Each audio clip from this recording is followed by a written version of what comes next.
ఓం గం గణపతయే నమః. స్వర్ణలక్ష్మీ నమస్తే అస్తు. పరబ్రహ్మ స్వరూపిణి రాజ్యం దేహి ధనం దేహి సర్వకామాంచ దేహి మే. శ్రీ పరాభావనామ సంవత్సరంలో సింహరాశి వారికి ఎలా ఉందో మనం చూద్దాం. సింహరాశి వాళ్ళకి ఇందులో మఖా 1, 2, 3, 4 పాదాలు, పుబ్బా 1, 2, 3, 4 పాదాలు, ఉత్తర ఫస్ట్ పాదం అంతా సింహరాశిలో ఉంటారు. వీళ్ళకి రాజ్య పూజ్యము అవమానం కనుక చూసుకుంటే ఈ ఒక్క రాశికే ఒక విశిష్టత ఉందండి. మీరు కనుక గమనించుకుంటే అది ఆదాయం 5, వ్యయం 5, రాజ్యపూజ్యం 7, అవమానం 7. అంటే వీళ్ళకి అన్ని సమంగా ఉన్నాయి. ఇలా ఈ 12 రాశుల్లో అన్ని సమానంగా ఉన్న ఒకే ఒక రాశి సింహరాశి అని చెప్పుకోవాలి. ఈ రాశి వాళ్ళకి గ్రహ యొక్క స్థితిని బట్టి మనం గమనించుకుంటే జూన్ మంత్ వరకు, అంటే మనకి గోదావరి పుష్కరాలు స్టార్ట్ అయ్యే వరకు ఒక రకంగా ఉంటుంది. అది స్టార్ట్ తర్వాత గురుడు చేంజ్ అవుతుంటూ దానికి కొంచెం డిఫరెన్స్ ఉండే అవకాశం ఉంటుంది. ఇందులో మన శనిని కనుక చూసుకుంటే వీళ్ళకి అష్టమ శని నడుస్తూ ఉంది. అయితే అష్టమ శని నడుస్తూ ఉన్నా కానీ గురువు యొక్క ప్రభావంతో దాని యొక్క ప్రభావం ఈ రాశి వాళ్ళకి చాలా ఎక్కువ మందికి పడలేదు. చాలా మంది చక్కగానే ఉన్నారు. ఈ అష్టమ శని అంటే ఏంటంటే ఎప్పుడు ఏదో ఒక విధంగా మిమ్మల్ని ఒక ఆటంకాలు క్రియేట్ చేసే అవకాశం ఎక్కువ ఉంటుంది. ఆఫీస్లోనో, ఇంట్లోనో, లేదంటే ధనం సంపాదించేటప్పుడు ఫ్రెండ్స్, లేదంటే ఏదో ఒక విషయంలో మీకు ఏం చెప్తారంటే ఒక ఆటంకాలు. ఓకే, మీకు ఒక ఛాలెంజ్ అయిన సిచ్యువేషన్స్ ఉండే శని మిమ్మల్ని టెస్ట్ చేస్తూ ఉంటాడు. గుర్తుపెట్టుకోండి, శని మీ నుంచి ఒక డిసిప్లైన్ని, మీరు చేసే పనిలో ఒక కన్సిస్టెన్సీని, మీ యొక్క హార్డ్ వర్క్ని ఎక్స్పెక్ట్ చేస్తూ ఉన్నారు. ఈ 3 క్వాలిటీస్ని చెక్ చేసిన తర్వాత శని మీకు రిజల్ట్ ఇస్తూ ఉంటారు. గమనించుకోండి, ఎప్పుడైతే మీరు రిజల్ట్కి వెళ్ళాలో మీరు డిసిప్లైన్గా ఉండాలి, ఆనెస్ట్గా ఉండాలి, కన్సిస్టెన్సీగా నిలకడగా మీ యొక్క పనిని మీరు చక్కగా చేసుకుంటూ పోతూ ఉంటే లాస్ట్లో శని మీకు రిజల్ట్ ఇస్తూ ఉంటారు. అందుకని షార్ట్ కట్స్లో అవి ఇవి కనుక చేస్తే రిజల్ట్ రాదు. ఎవరితో పడితే వాళ్ళతో ఫ్రెండ్షిప్ చేస్తే వాళ్ళతో మీకు ప్రాబ్లమ్స్ వచ్చే అవకాశం ఎక్కువగా ఉంటుంది. ఎందుకంటే మీరు శని యొక్క స్కానింగ్లో ఉన్నారు. ఆయన ప్రతిదీ స్కాన్ చేస్తూ ఉంటారు. అంతా హానెస్ట్గా చక్కగా ఉంటే ఈ will give very good result. In case ఎక్కడన్నా తెలుసో తెలియక మిస్టేకులు చేస్తుంటే శని వాటిని మీకు ఎక్స్పోజ్ చేసి ఇది రాంగ్ అని చెప్పేసి మళ్ళీ రివర్స్ డైరెక్షన్ తీసుకొచ్చి పెట్టే అవకాశం ఎక్కువగా ఉంటుంది. గురువు వీళ్ళకి 11వ స్థానంలో ఉండటంతో స్థాన ప్రాప్తి, అంటే చక్కగా మీకు ప్రమోషన్స్ వచ్చే అవకాశం ఎక్కువగా ఉంటుంది. గురువు మీకు చాలా బాగా సపోర్ట్ ఇస్తూ ఉన్నారు. అయితే రాహు కేతులు మీకు 7th హౌస్లోను రాశిలో ఉండటంతో కొంచెం వివాదాలు అయ్యే అవకాశం ఎక్కువగా ఉంటుంది. ఆర్గ్యుమెంట్స్ అయ్యే అవకాశం ఎక్కువగా ఉంటుందని గమనించుకోవాలి. మనకి మహర్షులు ఏం చెప్తారంటే శని 8వ స్థానంలో ఉంటే నానా కార్య విరోధచ్చ, అంటే ఏదైనా కనుక పని చేస్తూ ఉంటే అందులో మీకు అపోజిషన్ ఎక్కువగా ఉంటుంది, అబ్స్ట్రక్షన్స్ ఎక్కువగా ఉంటుంది, ఆపేవాళ్ళు ఎక్కువ ఉంటారని గమనించుకోవాలి. రెండోది అపమృత్యు భయం. ఇలా ప్రతి దాంట్లో మీకు ఈ సింహరాశి అంటేనే అన్ని పనులు నేను చేస్తున్నాను, అంతా నా విధంగానే ఉంది, ప్రతిదీ నా మీద ఆధారపడి ఉంది అని ఒక అథారిటేటివ్, ఒక రిస్క్ టేకింగ్ తీసుకుని ముందుకెళ్ళిపోయి ఒక తత్వం కలిగిన వాళ్ళు ఇలా ప్రతి దాంట్లో వీళ్ళకి ఆటంకాలు వస్తూ ఉండేసరికి వాళ్ళకి ఇన్ఫీరియారిటీ కాంప్లెక్స్గా ఫీల్ అయ్యి, ఇన్సెక్యూర్గా ఫీల్ అయ్యి, అపమృత్యు భయం, అయ్యో అసలు ఉంటుందా పోతుందా, ఏంటి మనం చేసిన పని తలబెడుతుందా అవుతుందా లేదా అన్న ఒక చాలామంది ఏమంటారు నిరుత్సాహానికి గురే అవకాశం ఎక్కువగా ఉంటుంది. గుర్తుపెట్టుకోండి, శని ఎప్పుడు మిమ్మల్ని కాదనడు, అడిగింది ఖచ్చితంగా ఇస్తాడు. అయితే ఆయన ఇచ్చే ప్యాటర్న్ డిఫరెంట్గా ఉంటుంది. మీరు ఇచ్చే ప్యాటర్న్ మీరు ఫస్ట్ డిసిప్లైన్గా ఉండాలి, హార్డ్ వర్క్ చేయాలి, హానెస్ట్గా ఉండాలి. ఈ 3 పారామీటర్ చెక్ చేసుకొని అన్నీ మీరు సెక్యూర్ కరెక్ట్గా ఉన్నప్పుడు మాత్రమే రిజల్ట్ ఇస్తారు.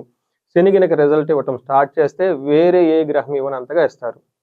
అందుకని మీరు శని యొక్క స్కానింగ్లో ఉన్నారు కాబట్టి ఈ టైంలో ఎంప్లాయ్మెంట్ విషయంలో, ధనం విషయంలో, పిల్లల విషయంలో మీకు చాలా టెస్టింగ్ పీరియడ్ ఉంటుంది.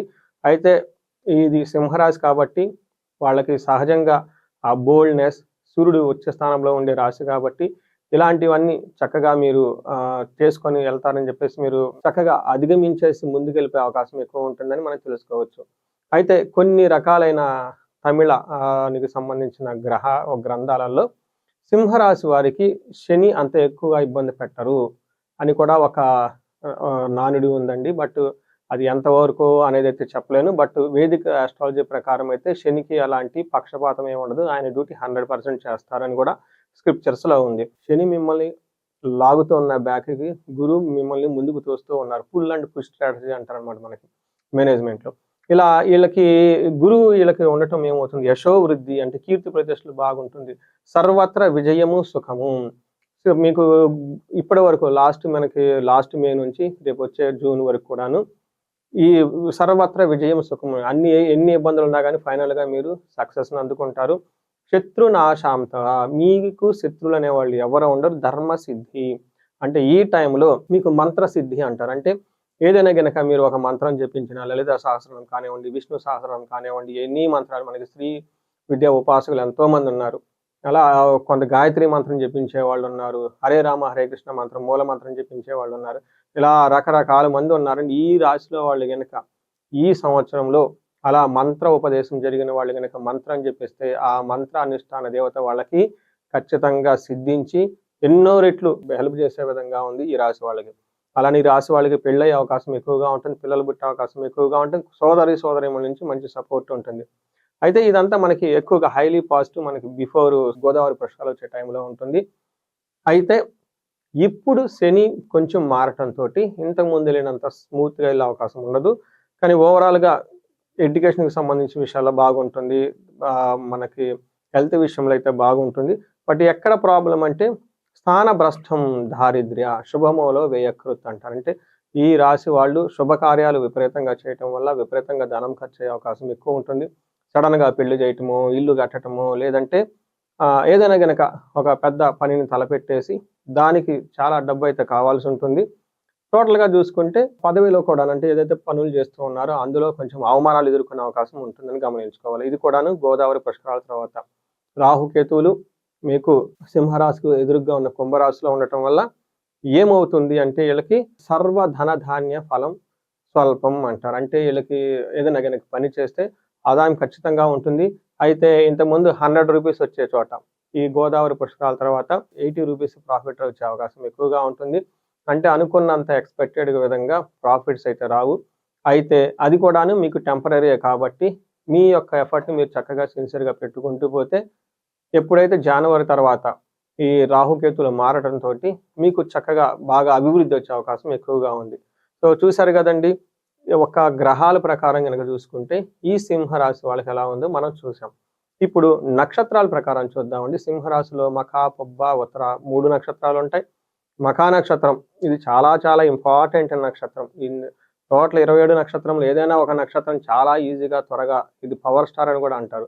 రిజల్ట్ ఇచ్చే నక్షత్రం ఉంది అంటే అది మఖార నక్షత్రమే. ఎందుకు అని అడిగితే మీరు ఇందులో మనకి పితృదేవతలు ఎక్కువగా సంబంధించిన నక్షత్రం ఇది. ఈ టైంలో పితృదేవతల వల్ల ఆశీర్వాదం వల్ల లేదంటే పితృదేవతలకు సంబంధించిన పనులు చేయటం వల్ల చాలా చక్కగా వృద్ధి వచ్చే అవకాశం ఉంటుంది. ఈ నక్షత్రం వాళ్ళకి రాజసమాన సౌఖ్యం అంటే వీళ్ళకి ఒక లగ్జరీ కంఫర్ట్ లాగా ఉంటుంది. పట్టాభిషేకం మంచి మంచి ప్రమోషన్స్ వచ్చే అవకాశం ఉంటుంది. ధన వృద్ధి ఈ టైంలో వీళ్ళకి ధనం కూడా చక్కగా వృద్ధి చెందుతుందని గమనించుకోవాలి. ఒకే ఒక విషయంలో జాగ్రత్తగా కేర్‌ఫుల్‌గా ఉండండి. పరవాసము లేదా భయము అని చెప్తూ ఉంటారు. నేను మొదట్లోనే చెప్పాను ఈ అష్టమ శని ప్రభావంతోటి కొంచెం భయం పడే పరిస్థితులు ఎక్కువగా ఉంటుంది కాబట్టి అయితే అది భయమే అనవసరమైన మీ అపోహే కాబట్టి దాని గురించి మీరు ఎక్కువ టెన్షన్ అవసరం లేదు. ఎక్కడైనా గనక ఏదైనా సిట్యుయేషన్‌లో భయం పడే సంఘటనలు గనక మీరు అనుకుంటే అది మీకు టెంపరరీ ఉండే ఇవంతా ట్రబుల్స్ అనుకోండి. కొంచెం తర్వాత మీకు ఆటోమేటిక్‌గా అంతా ఫేవరబుల్ అవుతుందని గమనించుకోవాలి. అలా విధంగా పూర్వ పాల్గొనే నక్షత్రం లేదంటే పుబ్బా నక్షత్రం అంటే వీళ్ళకి రాజసమాన సౌఖ్యము, ధన వృద్ధి, ధనలాభము, సుఖము, పట్టాభిషేకము, తర్వాత ఆరోగ్యం అద్భుతంగా ఉంటుంది. అయితే వీళ్ళకి ఒకే ఒక విషయంలో జాగ్రత్తగా ఉండాలి. వీళ్ళు భయపడే అవకాశం ఎక్కువగా ఉంటుంది. భయం కొలిపే సంఘటనలు చుట్టూ జరుగుతూ ఉంటాయని కూడా గమనించుకోవాలి. ఉత్తర పాల్గొనే నక్షత్రం వాళ్ళకి రాజసమాన సౌఖ్యం. రాజులాగా ఒక చక్కగా ఎంజాయబుల్‌గా ఉంటారు. ధనలాభం ఉంటుంది, సుఖం ఉంటుంది, హెల్త్ బాగుంటుంది. వీళ్ళకి కూడా శని యొక్క ప్రభావం చేత వీళ్ళ చుట్టూ జరిగే సంఘటనలకి అనవసరంగా వీళ్ళు కలత చెంది భయపడే అవకాశం ఎక్కువగా ఉంటుంది. చూసారు కదా!